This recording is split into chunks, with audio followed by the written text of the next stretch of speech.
al entonar estas alabanzas, la verdad que me hace recordar dos lugares, y yo creo que a mi esposa le pasa lo mismo.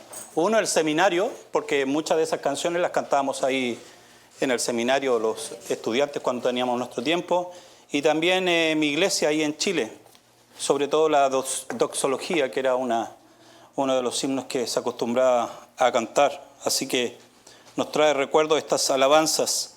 Le damos gracias a Dios por poder disfrutar de este tiempo de alabar a nuestro Señor. Bueno, y esta mañana, hermanos, ayer tuvimos una conferencia ahí en el Instituto Moody. Ahí pudimos ver a algunos hermanos de acá. Damos gracias a Dios por eso. Y mientras voy escuchando los temas ahí en la conferencia, inevitablemente mi mente va pensando y reflexionando acerca de un tema que hace algunos años ya ha sido como algo que ha sido como una preocupación permanente en mí. Entonces, esta mañana de alguna manera quisiera compartir un poco de eso, de esa carga que hay en mi corazón, ¿no? Preparando este tema, buscaba información y una de las informaciones que encontré fue una iglesia aquí en el, ¿cómo se llama? En el suburbio de Des Plaines, un lago que hay ahí que se llama Opeca, no sé si alguno lo conocerá, pero había ahí una iglesia. El templo está ahí todavía. Se llama la iglesia Shepherd, ahí en Des Plaines. Bueno, si usted entra a esa iglesia, ahí en el lugar donde estaban los asientos, las bancas, donde cada domingo se congregaban los cristianos, los creyentes para tener ese tiempo de adoración, ahora hay mesas y sillas, porque eso es un restaurante. Todo sigue exactamente igual. Los vitrales siguen iguales. Pero ahora ya ahí se usa para servir, allí al llegar usted a la mesa, una variedad de platos y de tragos. Hace algunos 4 años tal vez, fuimos con un pastor de ahí de Peoria, fuimos a Canquiquí, creo que fue. Así, allí fue. A Canquiquí fuimos y le íbamos acompañando porque íbamos a compartir con un grupo de hispanos. Y obviamente uno dice, claro, es un grupo de hispanos, está comenzando una obra ahí, seguramente es un grupo chiquitito. Y fuimos ahí ese domingo en la tarde, llegamos al lugar y un templo precioso, hermanos. Yo creo que ahí cabían más o menos unas 400 personas, más o menos 300 a 400 personas en ese templo. Y como yo ya estaba mentalizado, bueno, vamos a tener un tiempo con el grupo hispano, que seguramente será un grupo pequeño. Entonces, me surge la pregunta así instantáneamente. Y le pregunto al pastor, Adrián se llama él, Pastor Adrián, ¿y cuántos personas del grupo anglo se reúnen aquí al ver un templo tan amplio y para 300 o 400 personas? Y él me dice, me dice, ¿antes o después de la pandemia? Y inmediatamente, antes que yo le pregunte, él me responde. Me dice algo así como, antes 50 personas, después 30 personas. Cuando él me dice eso, hermano, yo me quedé impactado. Porque en mi mente veía un templo amplio para unas 300 o 400 personas y cuando él me dice eso, yo me quedo impactado. Por ejemplo, en el año 2019, aquí en este país, una buena noticia, se plantaron 3.000 iglesias en un año. Tremenda noticia, ¿no es cierto? Pero hay otra parte de la noticia. Se cerraron 4.500 iglesias. Entonces uno se pregunta, Señor, ¿qué pasó con estas congregaciones? ¿Qué pasó con estas iglesias?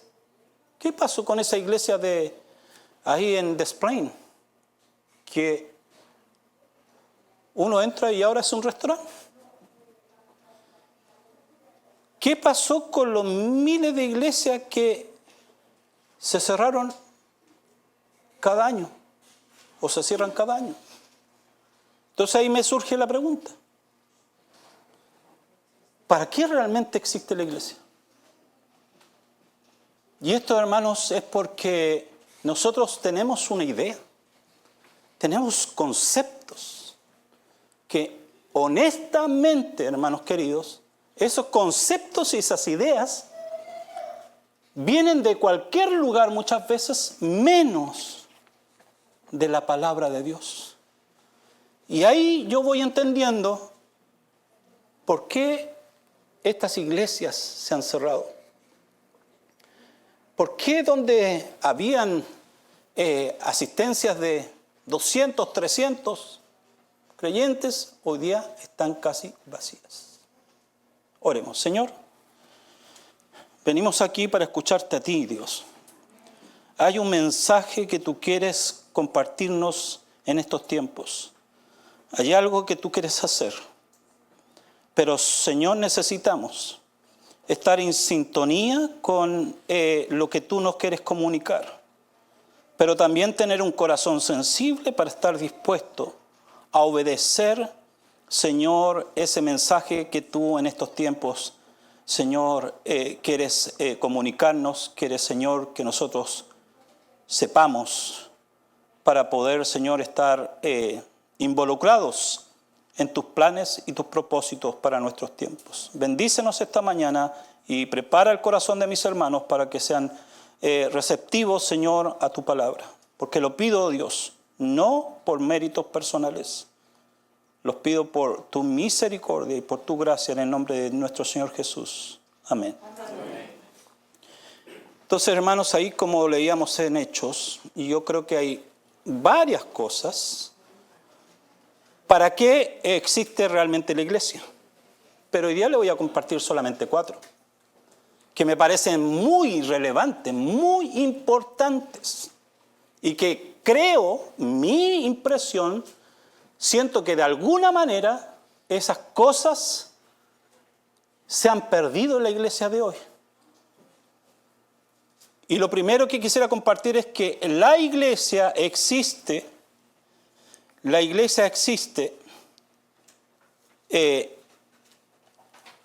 para proveer un ambiente, hermanos, de relaciones auténticas.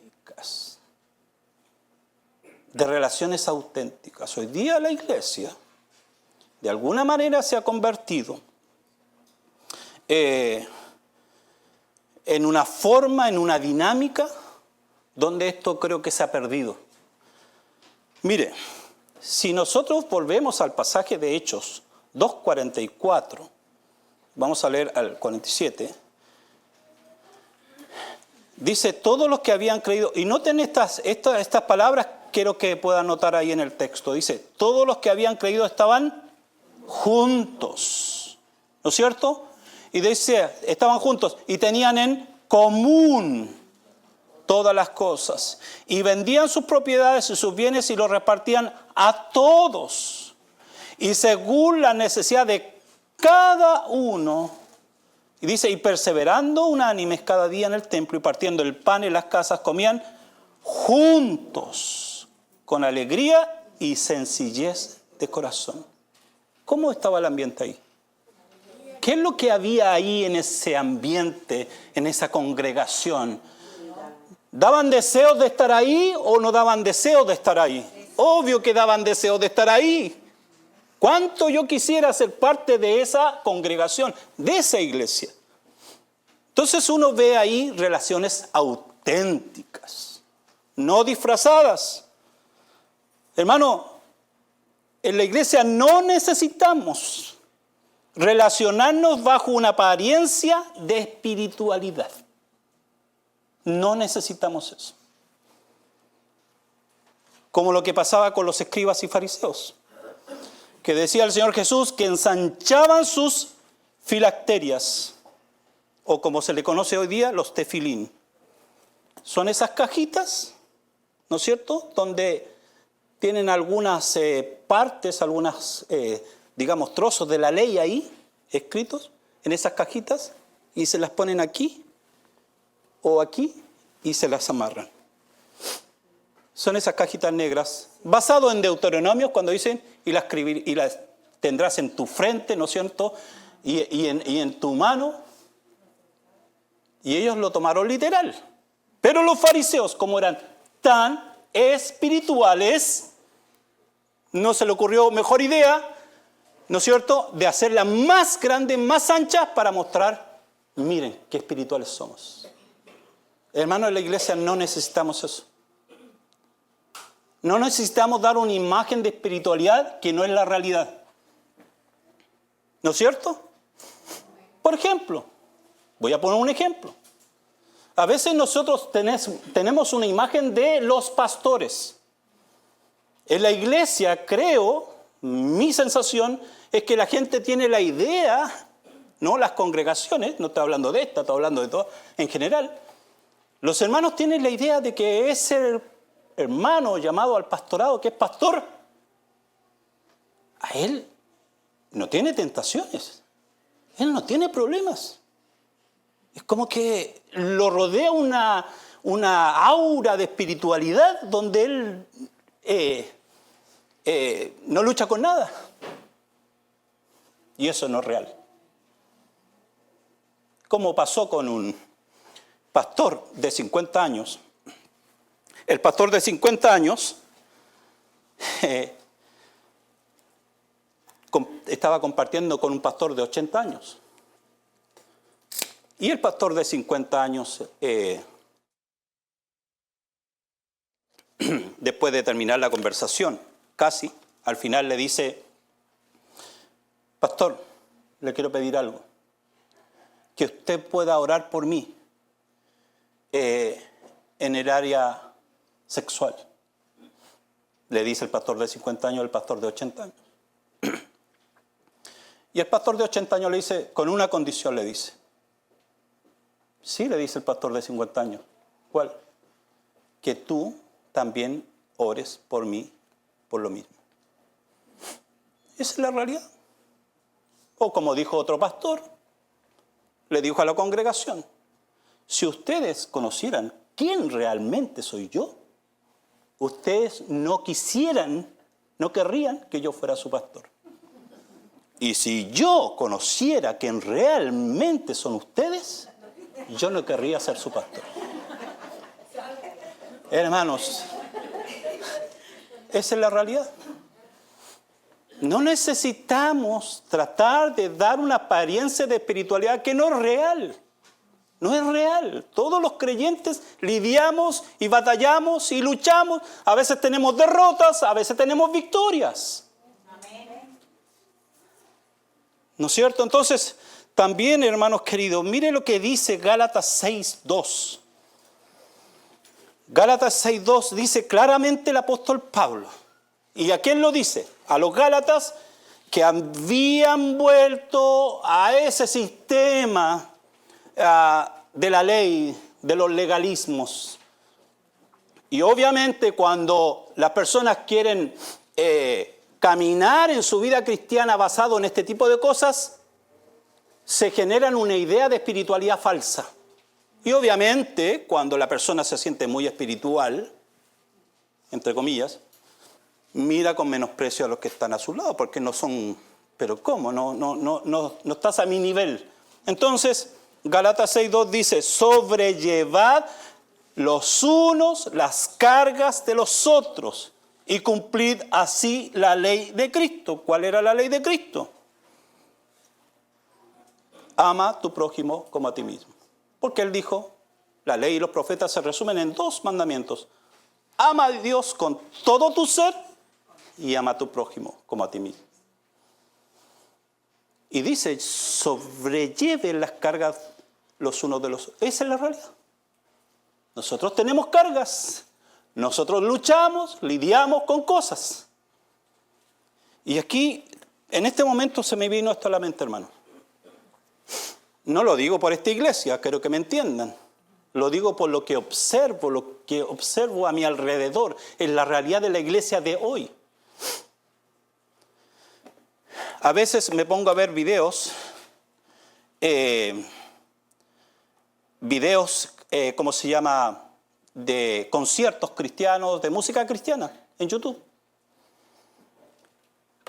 Y hay algo que me genera una sensación de desazón, como de una tristeza especial, profunda, porque veo creyentes que están allí en ese concierto, en ese lugar o en esa iglesia, alabando, donde hay mucha emoción, donde se genera mucha emoción, y la gente cae en un estado emocional tan fuerte que casi se desconectan de lo que está pasando a su alrededor. Y yo creo que en ese momento esas personas quisieran darlo todo por Dios, todo para Dios.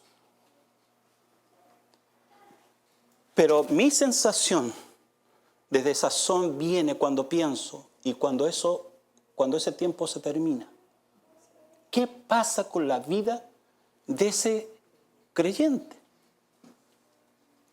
En la semana, saliendo de ese lugar, todo ese estado emocional se desvaneció. Y ahora tengo que enfrentarme a una realidad donde tengo que lidiar por ser un buen esposo, por ser una buena esposa, por ser un buen padre, por no reaccionar mal frente a situaciones que no me gustan.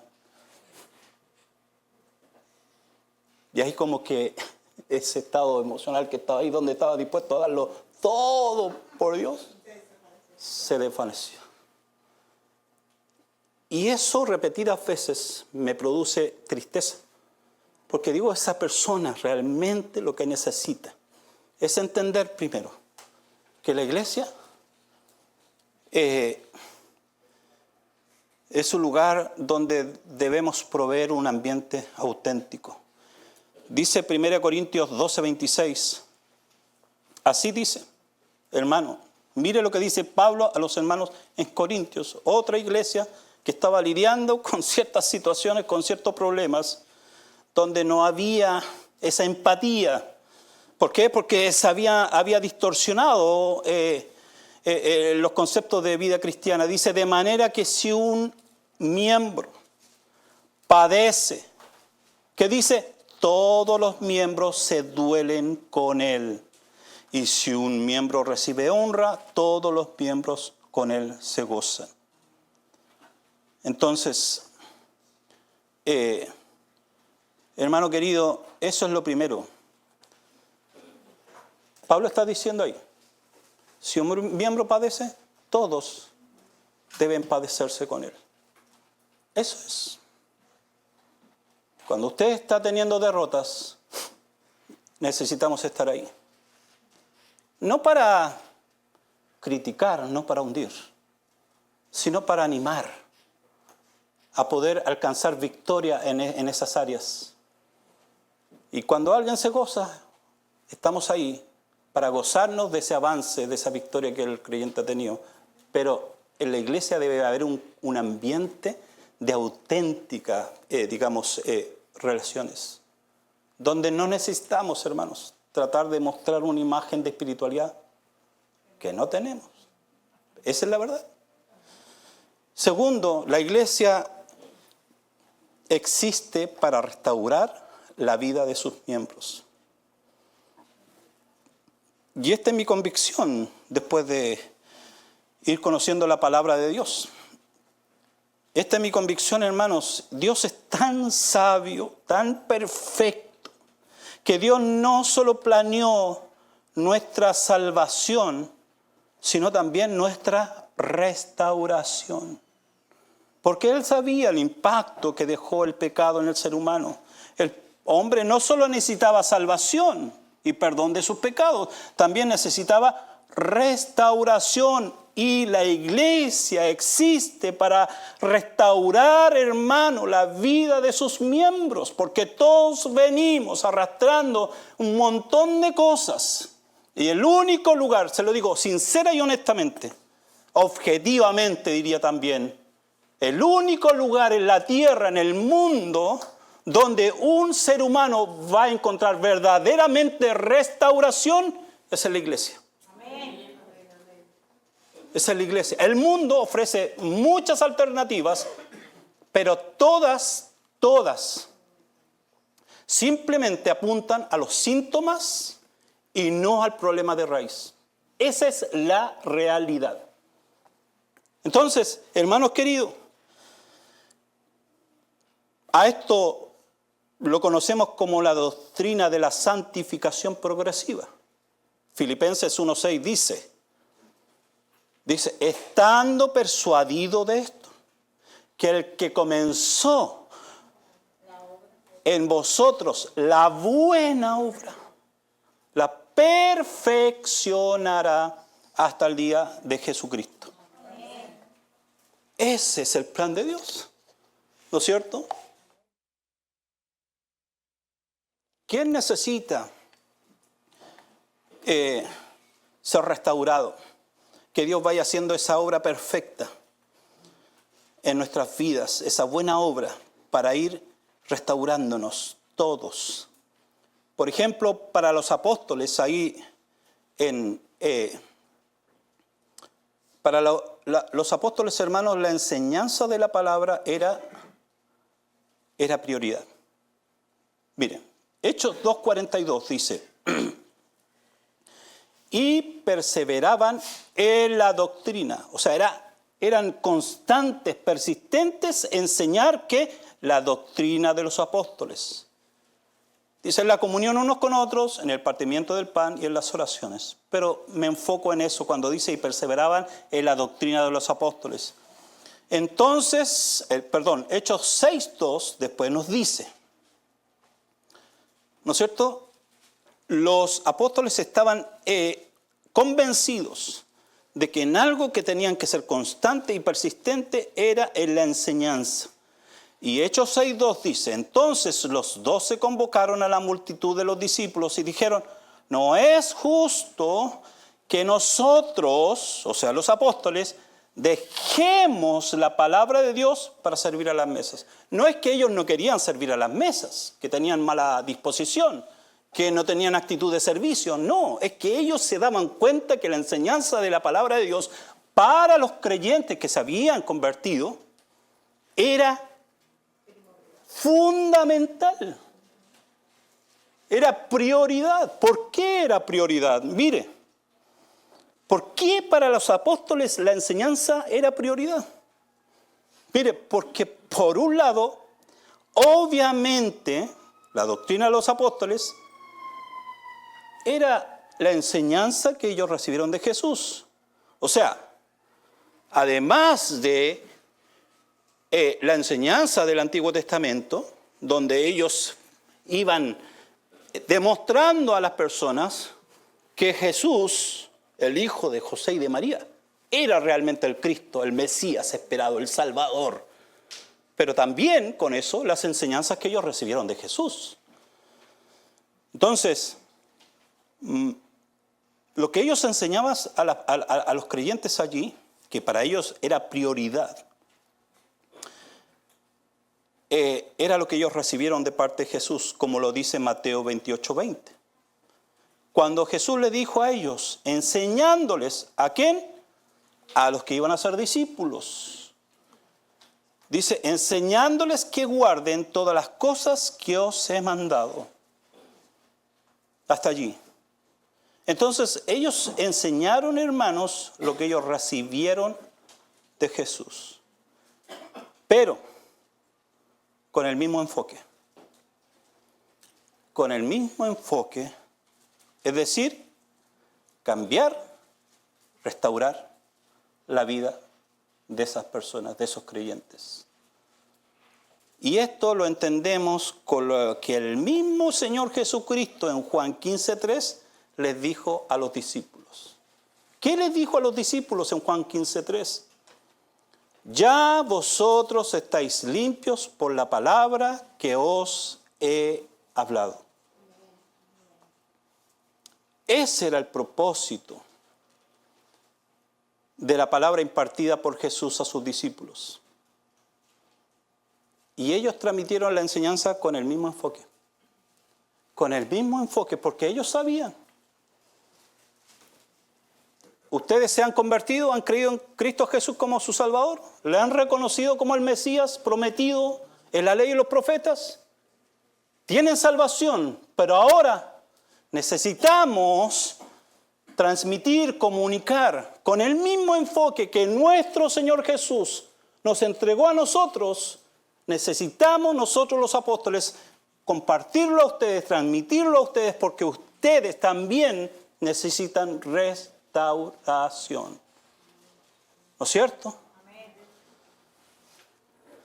Y hermano, Salmo 119, 9 lo dice con toda claridad. ¿Qué dice? Se pregunta el salmista. Se hace una pregunta el salmista ahí.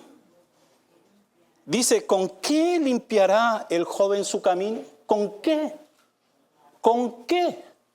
Y la respuesta es, con guardar tu palabra. Ese pasaje lo expresa con total claridad. Entonces, hermanos, con ese enfoque, y para tenerlo más claro aún, para entender cuál era el enfoque que esta enseñanza de la palabra de Dios en el contexto de la iglesia tenía que ser comunicada, transmitida, enseñada, lo podemos ver en Mateo 11:28.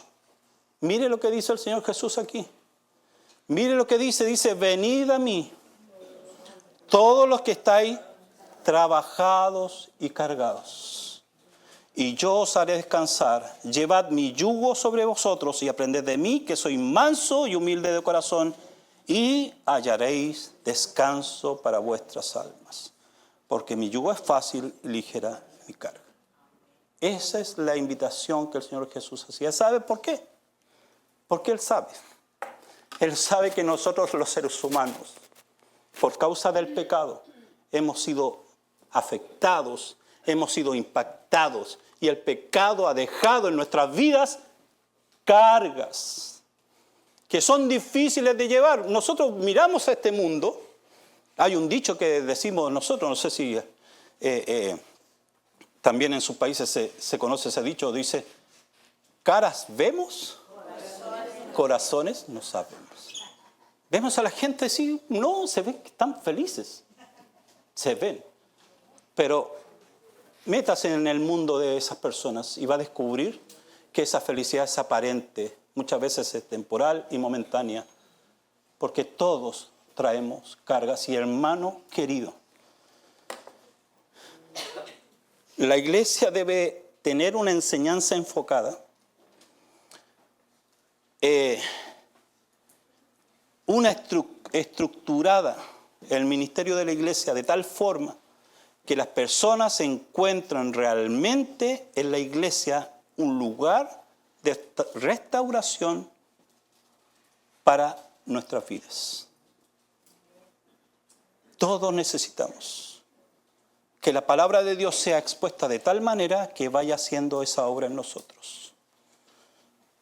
Tercero, la iglesia existe para propiciar el desarrollo de la madurez de sus miembros. Entonces, lo primero, la iglesia, hermanos, existe para proveer un ambiente donde haya relaciones auténticas, sinceras, genuinas, verdaderas, sin apariencias de espiritualidad. Segundo, hermanos, la iglesia existe para restaurar la vida de sus miembros. Traemos cargas, necesitamos ser restaurados. Y este es el lugar, no allá afuera. También la iglesia existe para propiciar el desarrollo de la madurez de sus miembros. Mire, Pedro dijo, el mismo apóstol que recibió la enseñanza de Jesús y que lo vemos aquí en Hechos, en el pasaje que leímos. Él dijo a los hermanos más tarde, dijo, desead como niños recién nacidos la leche espiritual no adulterada. Dice, para que por ella crezcáis para salvación. Pedro lo que está buscando es que ellos crezcan cada vez más en todo lo concerniente, en todo lo que tiene que ver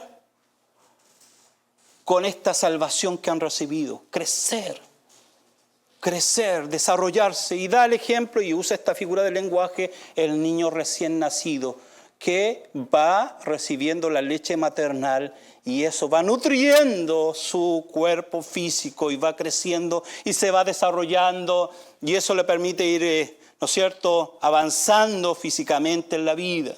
Después ese bebé que está recibiendo esa leche con esos nutrientes va tomando fuerza, sus músculos, todo va siendo alimentado. Ese niño va después empezando a caminar.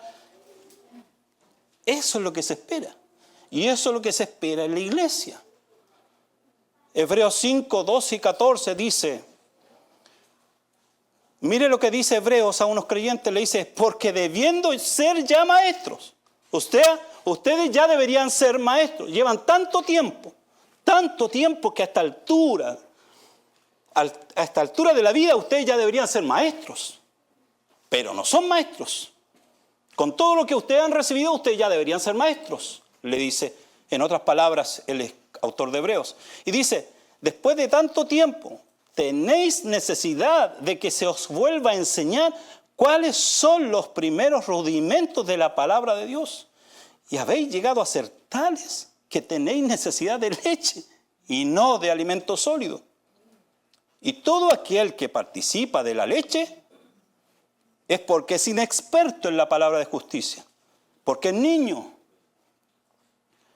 Y aquí el versículo 14 dice, pero el alimento sólido es para los que han alcanzado madurez. ¿Cómo? ¿Cómo alcanzaron madurez? Dice, para los que por el uso tienen los sentidos ejercitados en el discernimiento del bien y del mal. La madurez que viene por el ejercicio práctico de la enseñanza de la palabra de Dios. Porque dice, para los que han alcanzado madurez, ¿cómo? En el uso, ¿no es cierto?, de los sentidos que han sido ejercitados. Lamentablemente, hermanos queridos, esto es algo que se ha instalado en la iglesia de hoy y que es muy normalizado y muy común, y es increíble cómo nosotros lo hemos visto hasta como esta es la forma correcta de hacer las cosas. Nosotros, hermanos queridos, en la iglesia hemos desarrollado la idea, hemos instalado la idea de que conocimiento es sinónimo de madurez. Eso es un engaño. Eso es un engaño que ha llevado a la iglesia a una falsa madurez. Conocimiento sin carácter, hermano querido, es algo vano, algo vacío, algo hueco y algo puramente religioso. Nada más. Y yo estoy impresionado, hermanos, cómo esto se ha instalado y cómo vemos incluso a líderes en Latinoamérica que promueven esto y se ven personas tan fieles a la palabra de Dios, ¿no es cierto?, pero promueven esto, dejando la idea de los creyentes que conocimiento es sinónimo de madurez. Incluso, no sé si ha escuchado usted por ahí, de repente algún hermano, alguna hermana dice, y a mí me lo han dicho, no hermano, me dicen, yo conozco al hermano tanto, al hermano, no sé qué nombre decir, Luis González, espero que no haya ningún Luis González aquí. Luis González, ese hermano se sabe la Biblia, pero de tapa a tapa, de Génesis. Y cuando uno conoce al hermano Luis González, lo que es vida práctica, lo que es su vida, lo que es sensibilidad, empatía por los demás, absolutamente nada. Le voy a decir más. Yo vengo de una iglesia bautista, donde siempre se reiteraba que era una iglesia de sana doctrina. Era tanto el énfasis que se hacía, que yo llegué a tener la idea de que los únicos que íbamos a ir al cielo éramos los bautistas. Así, hermano. Entonces, hermano, estamos autoconvencidos de que éramos una iglesia, pero fiel a la palabra de Dios. Sana doctrina. Y hermano, le digo, cuando habían reuniones de miembros, uno llegaba con un dolor de estómago a la reunión de miembros porque ya sabía más o menos cómo iba a estar el ambiente. Entonces, en términos bíblicos, esa no es una iglesia de sana doctrina. Una iglesia de sana doctrina es aquella iglesia que tiene un entendimiento correcto de las Escrituras. Noten lo que digo, un entendimiento, no un conocimiento, un entendimiento correcto de las Escrituras, pero que también se nota en su relación con los demás creyentes y con el mundo. Se ve ahí, se ve la persona de Jesús ahí. Si hay esa, dualidad, hermano, no es tal. Entonces, hermano, Mateo 28, 19, 20 al 19, 28, 19, 20 dice, por tanto, hoy día ser discípulos, le dijo a sus discípulos, a sus apóstoles, a todas las naciones, bautizándolos en el nombre del Padre y del Hijo y del Espíritu Santo. Y mire lo que dice aquí. Enseñándoles que guarden todas las cosas que os he mandado. Y aquí yo estoy con vosotros todos los días hasta el fin del mundo. Amén. Amén. Hermano, ¿cuál es la diferencia? ¿Cuál cree usted que es la diferencia entre enseñar? Noten lo que estoy diciendo, pongan atención en las palabras. La diferencia entre enseñar lo que Jesús mandó, enseñar lo que Jesús mandó, a enseñar a obedecer lo que Jesús mandó. ¿Hay una diferencia?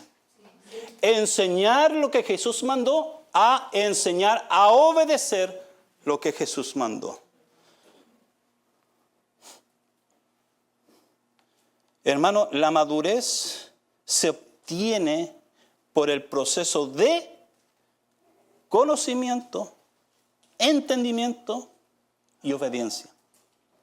Pero la mayoría de las iglesias están enfocadas, sus estructuras, su funcionamiento, su organización, la planificación, todo está basado en esto de conocimiento. Conocimiento. Es como se le conoce la educación bancaria. La educación bancaria lo que busca es llenar de datos la mente de la persona. Y en eso ha caído la iglesia. Conocimiento, información. Y eso está totalmente desconectado de la forma de vivir, la conducta, la manera de vivir, la manera de relacionar. Y voy a poner un ejemplo. Si usted le quiere enseñar, y lo aprendí de mis errores, voy a poner dos ejemplos. Uno, si usted le quiere enseñar a una persona a conducir, usted podría tomar, y usted mismo podría hacer un manual, y escribir todos los pasos, ¿cierto? Y escribe los pasos. Y le dice a la persona, bueno, estos son los pasos, el paso del 1 al 10. Y se los lee todo, le dice, memorízatelos. La persona se los memoriza. Y después se los dice, usted le hace un examen, dímelo. ¿Cuáles son los pasos? Del 1 al 10. Y la persona se lo dice perfectamente, tal como usted lo tiene escrito. ¿Podríamos concluir que esa persona sabe manejar? ¿Conducir? No. Entonces lo que yo hago es, le comparto, más o menos le doy una idea y después, ven, siéntate aquí, ¿no es cierto? Veme como yo lo hago y yo te voy explicando. Y la persona va observando, como Ian sabe que, bueno, Richard también ahí algo probó, pero Ian también ha sabido cómo le he ido enseñando eso. Entonces, la persona me va observando, después le digo, ahora tú siéntate ahí. Y él lo empieza a hacer. Y yo lo voy guiando. Después de un tiempo, la persona aprende a manejar. Entonces, pero nosotros hacemos las cosas de una manera extraña en la iglesia. Porque, hermano querido, cuando usted ve la manera en que nosotros estamos creyendo que llevamos a los creyentes a la madurez y solamente transmitiendo conocimiento, y después tomamos ese modelo que nosotros hemos instalado en la iglesia y que se ha normalizado, y nosotros tomamos la Biblia y vamos a los evangelios y estudiamos y analizamos la vida de Jesús, cómo le enseñaba a sus discípulos, hermano, uno dice, hay algo aquí raro, porque no coincide lo que veo cómo hizo Jesús las cosas a cómo nosotros hacemos las cosas en la iglesia. Entonces, así que, hermano, el ministerio de la iglesia tiene que estar diseñado con el fin de buscar verdaderamente el crecimiento, la madurez de los creyentes. Y por último, la iglesia existe para exaltar la persona de Dios, como dice Hechos 2:47, alabando a Dios. ¿Cómo estaban los creyentes ahí? Alabando a Dios. Pero mire, hago esta reflexión. Dice, hermano, si usted está en un ambiente donde las personas, como vemos en Hechos, ¿no?, donde viven en relaciones auténticas, donde yo puedo mostrarme quién realmente soy, con mis victorias y mis derrotas, donde recibo ánimo, motivación para seguir adelante, donde yo estoy en un ambiente así, donde hay esas relaciones sinceras, auténticas, donde la enseñanza de la palabra de Dios se va compartiendo de tal forma que experimentamos el poder de la palabra. Vemos que la palabra está haciendo un trabajo en nuestras vidas porque se está compartiendo de tal forma, se está impartiendo, enseñando de tal forma que yo veo como la palabra de Dios va haciendo ese trabajo en mi vida. Veo, también por otro lado, veo un proceso que finalmente me permite avanzar en mi vida cristiana. Estoy creciendo, estoy madurando. Donde veo ese ambiente en esa iglesia de Hechos. Hermano, dígame usted, si usted está en un ambiente así, ¿qué cree usted que va a motivar en el corazón de las personas en relación a Dios? Va a motivar lo mismo que dice Hechos 2:47, alabar a Dios. Señor, gracias, porque estoy en una iglesia donde yo puedo ser quien realmente soy. Donde no me siento con temor o amenazado de decir, hermano, estoy lidiando con esto. Y recibo una ayuda, un consejo, un texto de la palabra de Dios para animarme a poder ir encontrando victoria. Donde veo que la palabra de Dios está haciendo esa obra en mí. Hermano, es obvio que eso va a motivar en nosotros de manera espontánea y natural en nuestra vida el deseo de alabar a Dios, de adorar a Dios, de exaltar a nuestro Dios.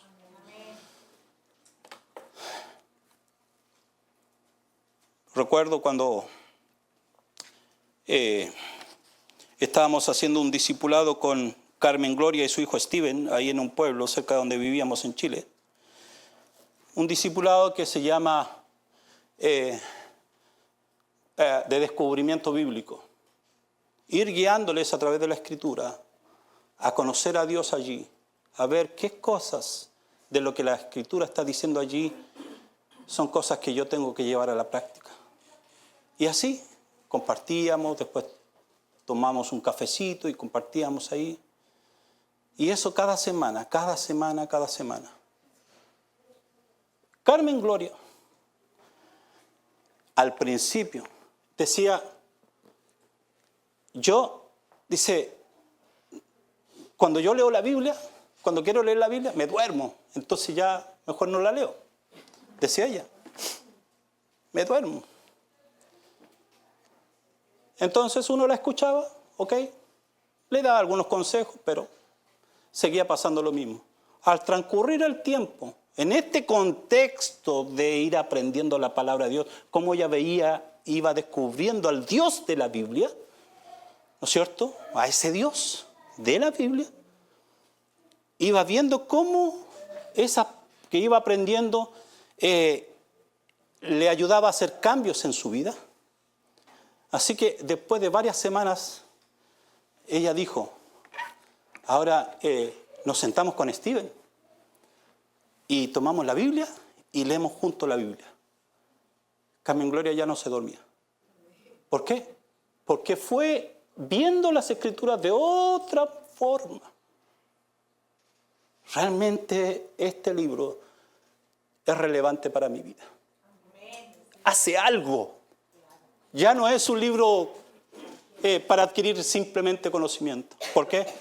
Porque le guiamos a acercarse a la palabra de Dios de otra manera. Y la palabra de Dios fue haciendo la obra y el trabajo en su vida. Y yo le decía a Carmen Gloria, imagínate una iglesia así, como lo que estamos aprendiendo aquí. Imagínate una iglesia así. Sería distinto. Una iglesia donde todos dicen, soy discípulo de Jesús. Estoy aprendiendo para que mi vida sea transformada, sea cambiada, para amar a mi hermano, para animarle y alentarle en medio de las luchas. Por eso el Salmo 103 dice, el salmista dice así, porque conoce al Dios de la Biblia. Dice, bendice alma mía a Jehová. Y bendiga todo mi ser su santo nombre. Bendice alma mía a Jehová y no olvides ninguno de sus beneficios. Él es quien perdona todas tus iniquidades, el que sana todas tus dolencias, el que rescata del hoyo tu vida, el que corona de favores y misericordias, el que sacia de bien tu boca, de modo que te rejuvenezcas como el águila. Ese es el Dios. Ese es el Dios de la Biblia. Y ese es el plan que Dios tiene para la iglesia.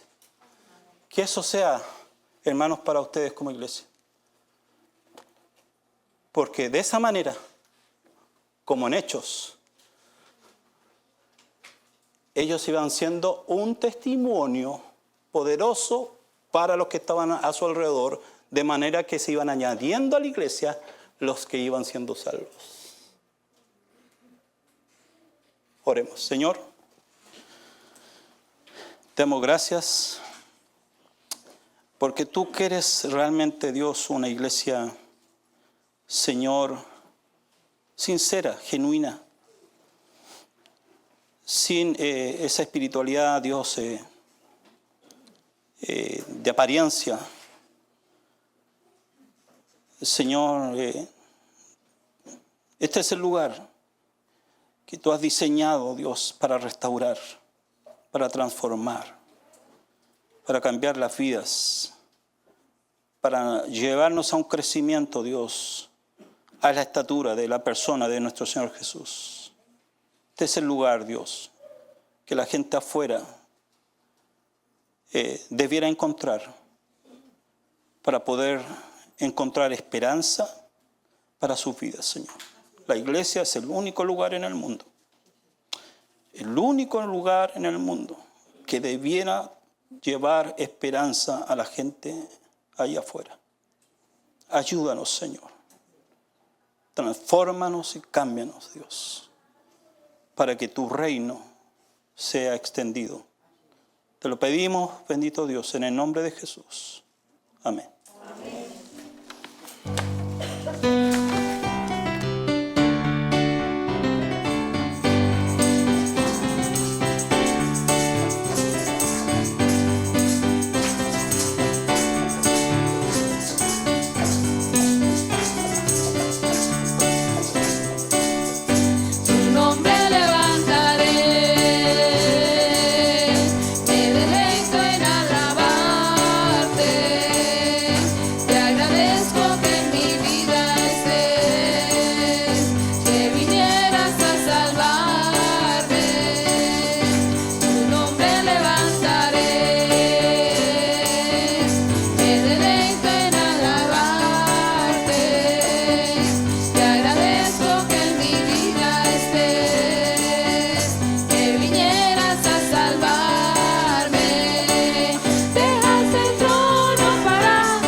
Bueno, hermanos queridos, que el Señor les bendiga y que el Señor esta semana le pueda dar victoria y puedan avanzar más en lo más importante de todo, en el conocimiento de nuestro Dios. Amén. Dios les bendiga.